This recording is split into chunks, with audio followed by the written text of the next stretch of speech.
Dear student, video कुछ cut out हो गया था इसलिए मुझे मजबूरन YouTube पे डालना पड़ा। ठीक, तो चलिए डियर स्टूडेंट, अगर मैं आपसे ये कह दूं, ठीक, आपने यहाँ पे देखा जाए तो जो आप कर रहे थे यहाँ पे ये वेक्टर ई और वेक्टर, आपने फ्लक्स का एक फार्मूला और भी पढ़ रखा है, vector E dot vector DS, इसका इंटीग्रेशन, ये फ्लक्स निकालने का फार्मूला होता है। उसके बाद इसको आपने क्लास 11th में पढ़ा होगा, दो वेक्टर्स का डॉट प्रोडक्ट कैसे सॉल्व करते हैं।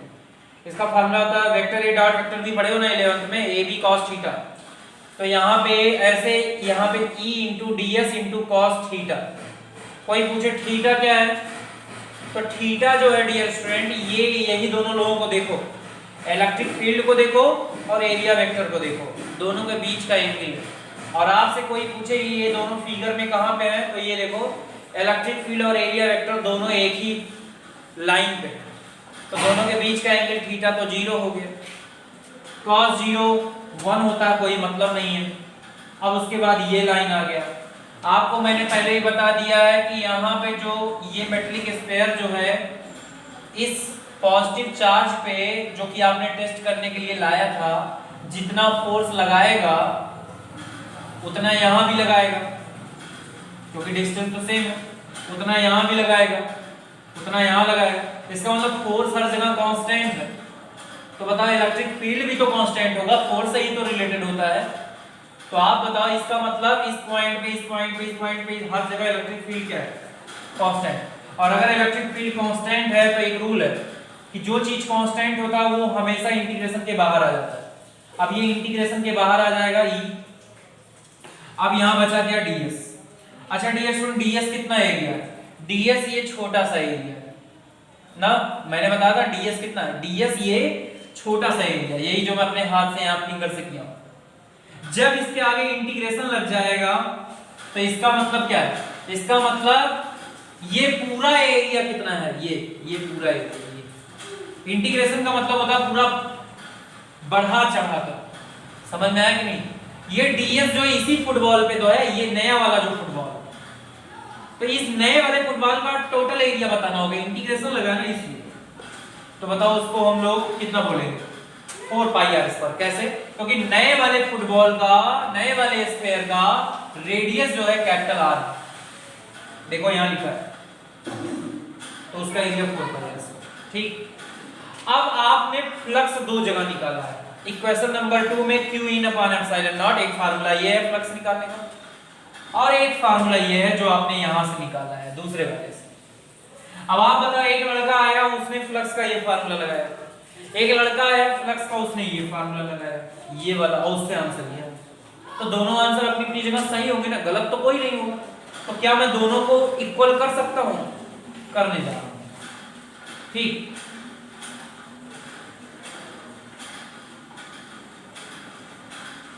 चलो इक्वेशन नंबर 2 में आपने फ्लक्स का आंसर ये निकाला, इक्वेशन नंबर 3 में आपने फ्लक्स का आंसर ये निकाला, कितना, इक्वेशन नंबर 3 में आपने फ्लक्स का आंसर कितना निकाला, उसमें आपने निकाला है शायद E into 4 pi R square, ये निकाला। अब अगर मैं यहां से इलेक्ट्रिक फील्ड की वैल्यू पूछूं तो आप कितना बताएंगे, इसको यहां कर दीजिए 1 अपॉन 4 पाई यहां लाइए तो एप्सिलॉन नॉट, उसके बाद ये q in अपॉन और ये आर स्क्वायर। देखिए ये फार्मूला आप लोगों ने पहले भी पढ़ा रखा है इलेक्ट्रिक फील्ड का, 1 upon 4 pi epsilon naught q upon R square. ये फार्मूला कब का, ध्यान देना, ये मेटलिक स्फीयर है, इसको आपने चार्ज कर दिया प्लस q, इसको आपने पॉजिटिव चार्ज कर दिया प्लस q, इसके सेंटर से आपने कैपिटल R डिस्टेंस पे एक पॉइंट लिया कैपिटल A, और कोई आपसे पूछा कि यहाँ पे इलेक्ट्रिक फील्ड निकालो यहाँ पे, तो यही मेथड गॉस के थ्रू मैंने निकाला है, गॉस के थ्रू। देखो पूरा शुरू से स्टार्ट से देखो, मैंने यहाँ पे पहले मैंने गॉसियन सरफेस बनाया, यहाँ पे एरिया चॉइस किया, इलेक्ट्रिक फील्ड इधर बनाया, ये सब देखो ऐसे निकाला। तो आपसे कोई कह दे ये जो इलेक्ट्रिक फील्ड का आंसर आ रहा है, ये तो आप पहले से भी जानते थे कि यहाँ इलेक्ट्रिक फील्ड जो होगा 1/4 पाई एप्सिलॉन नॉट Q अपान R स्क्वायर, डिस्टेंस R ना, समझ में आया कि नहीं। लेकिन ये जो मैंने गॉस के हेल्प से निकाला है, समझ में आया कि नहीं, इसीलिए ये गॉस लॉ का यूज है। गॉस लॉ का यूज करके आपने गॉसियन सरफेस बनाकर आपने इलेक्ट्रिक फील्ड का आंसर निकाला, ठीक। अच्छा एक चीज बताओ डियर स्टूडेंट, अगर मैं आपसे ये कह दूं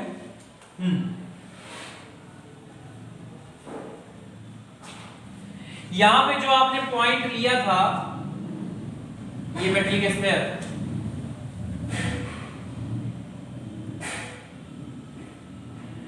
ये मेटलिक स्फीयर,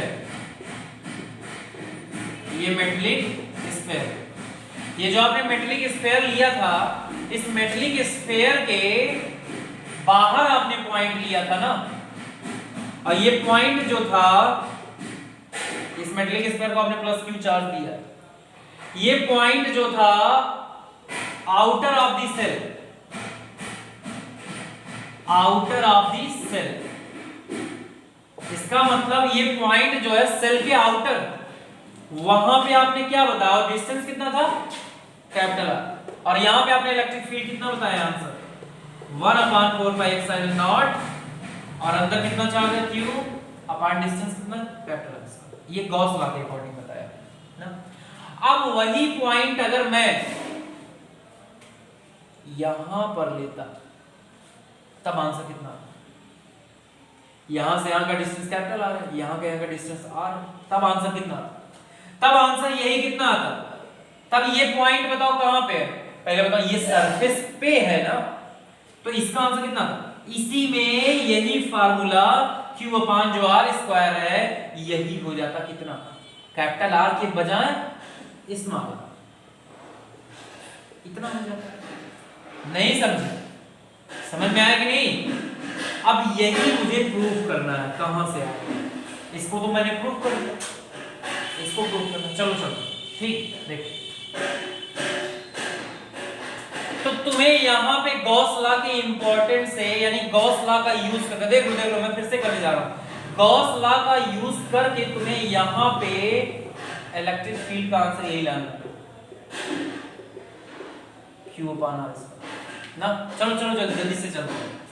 एक चीज बताओ, मैं आपसे खाली इतना पूछना चाहता हूं, यहां पे अगर मैं प्रोटॉन लाऊं, वैसे मैं पूछ रहा हूं, कोई भी पॉजिटिव चार्ज मैं यहां पे लाऊं, लो ला रहा हूं अलग से, देखो देखो ये, तो ये सेल उसको क्या करेगा, कहेगा भागो, रिपेल करेगा, तो ये बेचारा प्रोटॉन जो तुम ला रहे हो भागना चालू कर देगा, आगे भागेगा।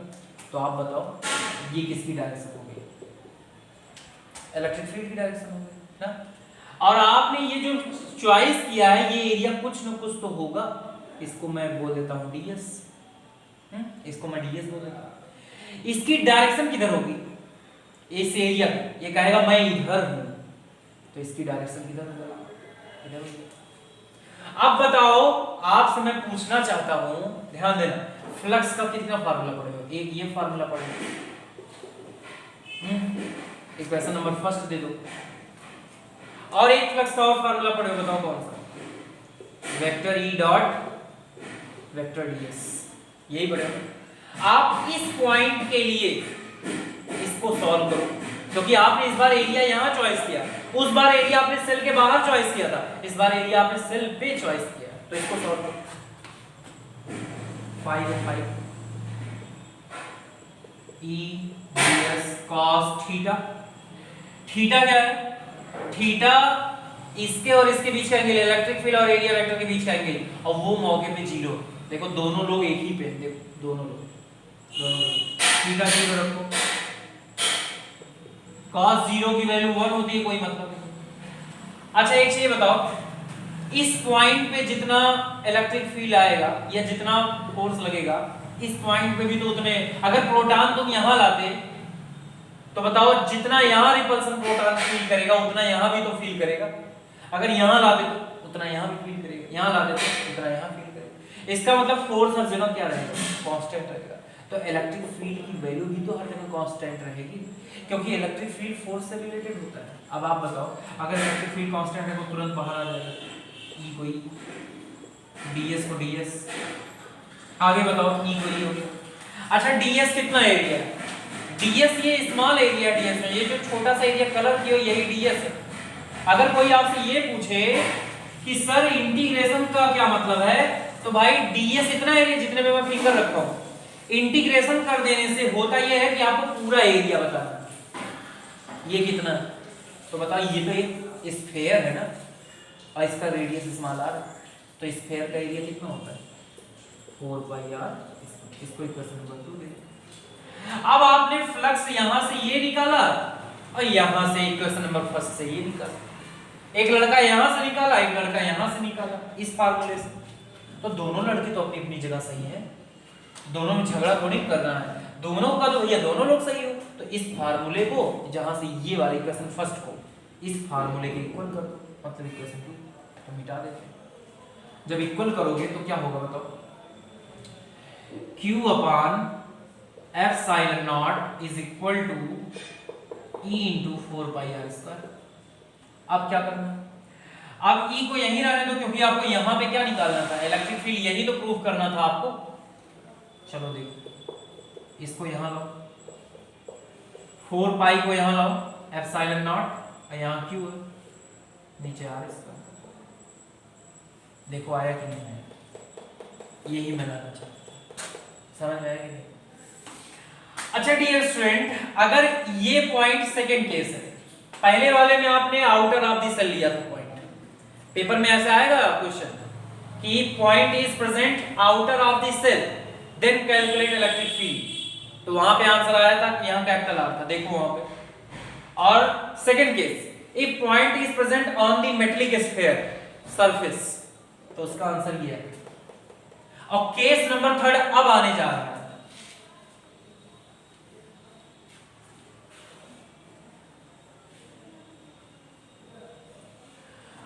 अगर वही पॉइंट जो है आपका इस मेटल सरफेस के बाहर ना होके, सरफेस पे ना होके, कहां हो, अंदर हो, मतलब यहां पे लो, यहां मान लो यहां पे मैंने एक पॉइंट चॉइस कर लिया और मैंने आपसे कहा यहां पे मुझे इलेक्ट्रिक फील्ड निकाल के दिखाओ। हाँ, लेकिन एक चीज मैं आपको बता देता हूं, इस पॉइंट की सेंटर से डिस्टेंस जो है वो x ले लो, x, ठीक। हालांकि x की जो वैल्यू है वो स्मॉल r से क्या है, स्मॉल r बड़ा होगा ना, ग्रेटर है ना, x छोटा होगा, स्मॉल r है ना, तो r जो है ग्रेटर है than x, r radius greater है देन x, इसीलिए तो x अंदर है। ये डिस्टेंस कम है भाई, तभी तो अंदर आएगा, और r जो है ग्रेटर। इतना समझ में? चलो ये केस नंबर थर्ड है, ठीक।